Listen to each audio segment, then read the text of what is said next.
Muito boa noite, nós estamos começando mais um programa Direção Espiritual. Obrigado pela sua companhia, pela sua participação, pela oportunidade que você nos dá de entrar na sua casa, de lhe acompanhar neste momento. Assim como as estradas podem nos levar aos lugares que nós queremos chegar, assim como a estrada é um instrumento que nos faz chegar, também as pessoas podem funcionar como estradas na nossa vida, que também nos levam a Deus. Chegar a Deus muitas vezes, minha gente, traduzindo de uma maneira mais simples, é a gente chegar ao lugar da nossa realização.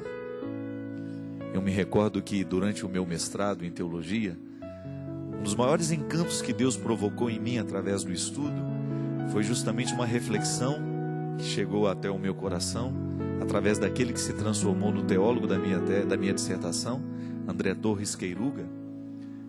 Foi justamente a reflexão que ele fez e faz até hoje, porque ele é um teólogo vivo, que a realização humana é um dos lugares, e talvez um dos mais privilegiados lugares, da revelação de Deus.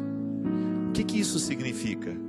É que onde existe um ser humano inteiro, pleno, carregado de harmonia, de dignidade, um ser humano completo, né, que viveu na sua carne essa reconciliação bonita da espiritualidade com a vida, que é um ser humano encarnado na história, mas ao mesmo tempo vivendo as esperanças do céu.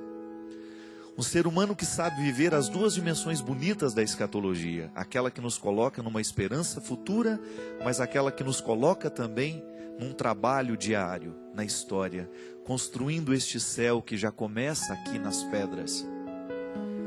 Esse ser humano integrado que Queiruga chama de ser humano realizado, como um lugar onde Deus está manifestado.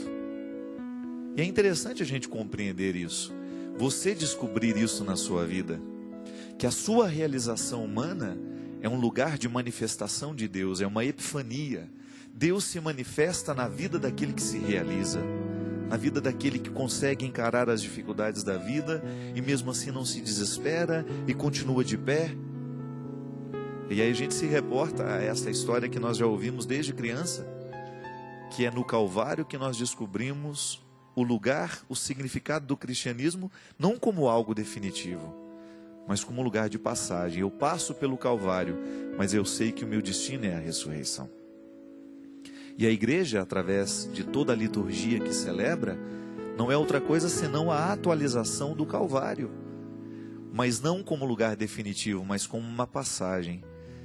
A passagem de Deus pelos homens, o significado de liturgia é isso. É um Deus que está passando para salvar, passa na história, passa através do rito que nós celebramos, para atingir o nosso coração e proporcioná-lo uma bonita experiência de ser realizado. Pessoas nos ajudam neste processo de realização, quando nos aconselham, quando nos indicam caminhos bons, quando nos colocam no prumo da realização, quando nos coloca neste caminho de realização, quando nos retira das misérias da vida, quando nos recorda que nós temos valor. Quantas vezes no meu ministério como padre o que eu faço é isso, acordar as consciências que elas podem ser melhor, que elas podem viver um processo de melhoria. É tão bom a gente encontrar pessoas que nos dizem isso. Naquele momento você me acordou, você me recordou que eu tinha valor, que eu era gente. Ou quando uma palavra pode direcionar para o bom caminho, né? Bem-aventura, uma palavra que nos bem-aventura, que nos bem encaminha. Pessoas podem ser como estradas, mas não podem ser o nosso destino final. Nós que trabalhamos com uma evangelização, nós não podemos nos transformar no seu destino final. Se o seu cristianismo para em mim, alguma coisa está errada. Alguma coisa está errada nessa história. Você não pode ficar parado naquele que evangeliza, mas você precisa descobrir o final dessa estrada que nós indicamos, que é o coração de Deus. É Ele que pode lhe realizar, é Ele que tem o poder de perdoar os seus pecados, é Ele que tem o poder de lhe salvar, de lhe restaurar, de lhe colocar numa nova perspectiva de vida. A minha palavra, a palavra de todo mundo que aparece aqui na Canção Nova, do pároco da sua cidade, do seu bispo, daquele livro que você leu, tudo isso são caminhos para ajudar com que você chegue. Alguns caminhos apressam, alguns atrasam, e nós vamos descobrindo ao longo da vida, né? Quantos caminhos você usou e esses caminhos só lhe fizeram atrasar a sua chegada. Quantas vezes na vida você descobriu que porque você se empenhou naquela história, você deu ouvidos àquela história, você atrasou o seu processo de chegada. É por isso que conversão consiste também em nós clarearmos as nossas escolhas, né? O que eu escolho hoje? Qual é o caminho que hoje eu estou tomando? Quais são as pessoas que estão tendo influência sobre mim? Isso apressa a minha chegada ou isso atrasa? Isso é um bom parâmetro de reflexão, minha gente, para a gente poder fazer as nossas escolhas. O que hoje eu escolhi ler? O que hoje eu escolhi que demorasse dentro do meu coração? Isso atrasou a minha chegada ao céu ou isso acelerou o meu processo? Isso acelerou o meu processo de realização ou isso emperrou o meu processo de realização? E aí você faz o seu exame de consciência aí. Aí não pensa só no dia de hoje, não. Pensa nas escolhas que você está fazendo, naquilo que você está optando na vida. Quantos caminhos estão se abrindo diante dos seus olhos? E aí você pode pensar sobre isso. Isto que eu estou escolhendo está acelerando a minha realização ou está atrasando? É sobre isso que Queiruga fala. Nós precisamos abrir as brechas na nossa vida, tendo sempre a consciência que Deus nos quer realizados, que Deus nos quer felizes. Lembrando que ser feliz não significa não ter problema. Problemas podem muitas vezes se transformar num instrumental para a nossa felicidade. Basta a gente saber articulá-los. Basta a gente saber cuidar daquilo que está sendo uma dificuldade na nossa vida para a gente poder avançar. Até mesmo na crítica que nós recebemos. A crítica que você recebe pode muito bem ajudar a clarear a sua mente para você começar a escolher de um jeito certo. Às vezes você estava errando até aquele momento e aquela palavra veio clarear. Aquela palavra que num primeiro momento poderia lhe ferir, você começa a usar aquilo a seu favor. Eu tenho pedido muito a Deus a graça de descobrir nas críticas, naquilo que muitas vezes eu recebo, uma oportunidade de crescimento. Eu não quero ficar amargurado. Mesmo porque se a gente vai se amargurar demais com os problemas que a gente vai enfrentando, nós vamos nos transformando em pessoas infelizes. Nós vamos nos transformando em pessoas amarguradas. Nós vamos perdendo a oportunidade de avançar. Quantas vezes você parou o seu processo? Quantas vezes você ficou estacionado na vida justamente porque você deixou que aquela crítica viesse para lhe amargurar? E ela não pode nos amargurar. Ela pode até, num determinado momento, nos incomodar, nos provocar um desconforto, nos retirar uma noite de sono, mas ela não pode retirar a segunda noite de sono. Tirou a primeira? Já acorda com o desejo de levantar-se, de olhar para aquilo que foi a crítica e saber se aquilo tem razão ou não. Se tem razão, vai corrigir o que você precisa corrigir. Se não tem razão, vai jogar fora, vai devolver o lixo que é do outro. Mas vai se transformando, vai se tornando responsável por esse processo, porque é aí que Deus está agindo. Quem disse que uma crítica não pode ser um caminho para Deus? Quem disse que o caminho que nos leva a Deus é só o caminho do elogio? Não, muito pelo contrário.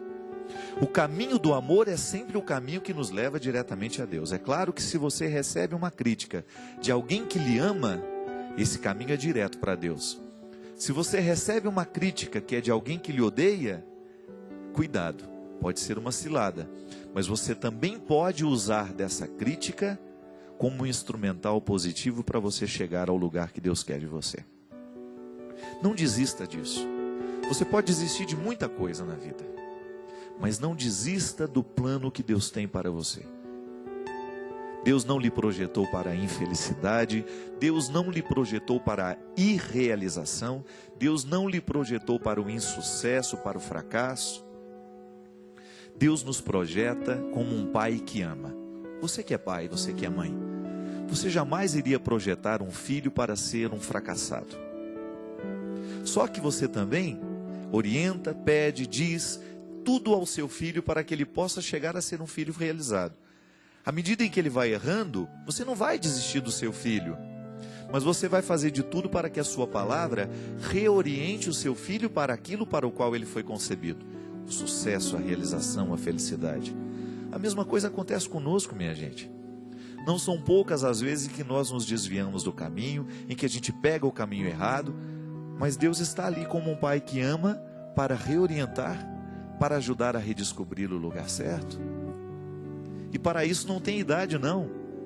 Não importa que aos 80 anos você chegue à conclusão de que fez escolhas erradas, que agiu de um jeito errado, ainda dá tempo de ser realizado.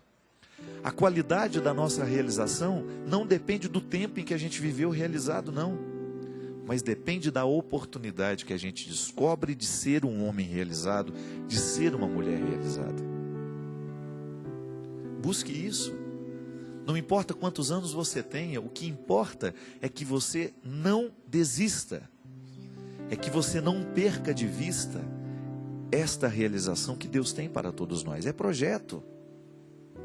Assim como Deus deu um dia a Moisés o projeto de realizar a terra, de chegar até a terra prometida. Mas aí você pode dizer, mas Moisés morreu antes de conhecer. Mas aí que é o interessante. Mas enquanto chegava lá, Moisés já se realizava. Chegar à terra prometida não era o mais importante para Moisés. A realização dele estava em manter o sonho no coração daqueles que estavam com ele. Mantinha acesa a esperança de que a terra prometida existia. Nisso já está a realização do profeta. O profeta não se realiza com o resultado final. O profeta se realiza com o processo. É à medida que ele vai caminhando e ele vai mantendo acesa dentro das pessoas que estão do lado dele, essa chama. Vou partilhar com vocês uma experiência que tem sido muito viva e muito rica para mim. Nessas viagens, nesses muitos deslocamentos que eu vivo pelo Brasil afora, eu tenho um grupo de amigos que viaja comigo. Que são os meninos que tocam na banda, que são os meus assessores, que são as pessoas que estão diretamente ligadas ao meu trabalho. Eu, graças a Deus, eu não vou sozinho a lugar nenhum. E sabe o que é o bonito? É perceber que nesses intervalos de viagem, quando nós estamos extremamente cansados, a gente descobre que é bom estar ali. Que é bom você olhar para o lado assim dentro do ônibus e você reconhecer um rosto que está dando a vida com você. Que está acreditando no seu trabalho. Minha gente, às vezes, muito mais importante que aquele evento que tem 10, 15, 20 mil pessoas, é a oportunidade que eu tenho de devolver a luz àquele que está do meu lado, no outro dia, cansado.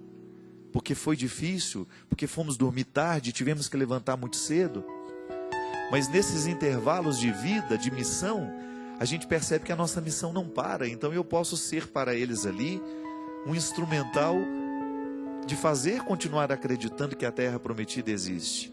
De não deixar morrer dentro do coração dele a esperança ou o valor da missão. Ou então o mesmo acontece comigo, quando eu esbarro na fraternidade deles, e nós somos, graças a Deus, uma família. É impressionante o quanto que nós conseguimos viver uma harmonia todos os dias. E mesmo quando a gente tem um ou outro problema, aquilo se dissolve com facilidade. Por quê?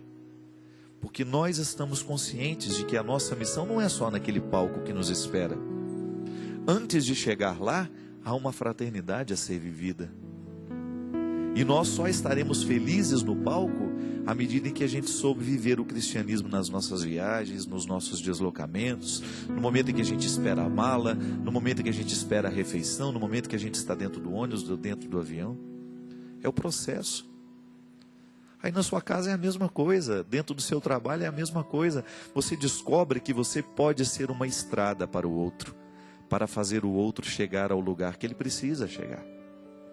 Quando você descobre que você também tem essa oportunidade bonita de não morrer, deixar morrer dentro do outro a esperança de uma vida melhor, a esperança de ser realizado, de você descobrir que dentro de você há um instrumental divino que se chama graça de Deus, que lhe proporciona a bonita aventura do bem. que você é convidado a ser bom nas pequenas coisas, que você é convidado a ser bom no comentário que você faz, na frase que você diz, no olhar que você dispensa ao outro, que você é convidado a ser bom no gesto que você realiza, no pensamento que você pensa, e que você vai contagiando o mundo, abrindo estradas pelo mundo afora. Precisamos abrir estradas para a bondade. Já tem gente demais abrindo estradas para as coisas ruins, minha gente. Não vamos engrossar a fila dos que fazem o mal acontecer, que faz com que prevaleçam as disputas. Não percamos tempo com as disputas. Se tem uma coisa que nessa vida merece o nosso empenho, é o cultivo da fraternidade e da comunhão. Se nós estivermos fazendo isso, nós não vamos errar. Se você estiver estabelecendo vínculos, estabelecendo laços, proporcionando ao outro chegar a um lugar melhor de onde ele está, do que aquele que ele está, você pode ter certeza que você estará se realizando e fazendo o reino de Deus acontecer entre nós.